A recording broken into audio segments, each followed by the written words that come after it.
ایک سسٹر نے بتایا کہ جو میرے رپورٹس وغیرہ ہیں یا کوئی لیٹرز وغیرہ ہیں، چاہے وہ رپورٹس نجی قسم کی ہوں، پرائیویٹ ہوں یا کیسی بھی ہوں، وہ سب میرے ویسے تو بھائی کے گھر میں آتی ہیں، یعنی ڈاک وغیرہ وہاں پہنچتی ہے اور پھر یہ مجھ تک پہنچتی ہیں۔ تو کئی مرتبہ ایسا ہوتا ہے کہ میرے بھائی جو ہیں وہ ان لیٹرز کو، رپورٹس کو کھول کر پڑھ لیتے ہیں، اور جب میں منع کرتی ہوں تو وہ کہتے ہیں کہ میرے گھر جو چیز آئے گی میں تو اس کو دیکھوں گا، کیا حکم شرع ہوگا؟ دیکھیں، اگر تو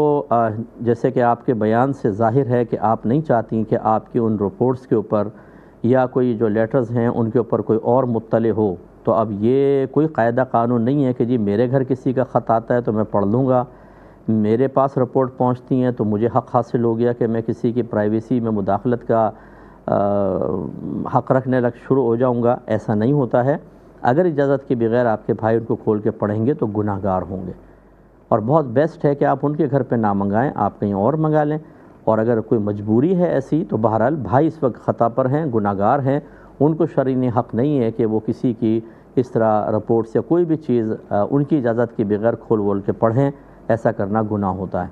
اور ضمناً یہی پھر موبائل وغیرہ کے اندر بھی ہوتا ہے کہ کسی کا خواہ موبائل کھول لینا، اس کے میسیجز چیک کرنا، اس کا واٹس ایپ چیک کرنا، یہ بھی شرعاً گناہ ہے۔ ہاں، اگر کوئی ایسی صورتحال ہے کہ جس کو شریعت نے ایک حق دیا ہے کہ اپنے ماتحت یا اپنے جو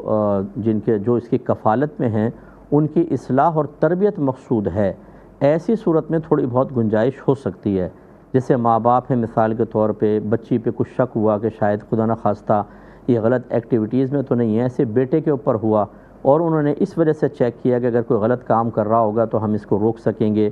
اسی طرح اگر بھائی نے بہن کے متعلق کیا، یا شوہر زوجہ کے متعلق، یا اسی طرح زوجہ شوہر کے بارے میں گمان کرتی ہو کہ اگر یہ کسی غلط ایکٹیویٹیز میں ہے اور میں دیکھوں گی، میں اس کو روکنے پر قدرت رکھتی ہوں تو روک لوں گی، تو پھر اس کی گنجائش نکل سکتی ہے، لیکن اس کے علاوہ اجازت بالکل نہیں ہوتی ہے۔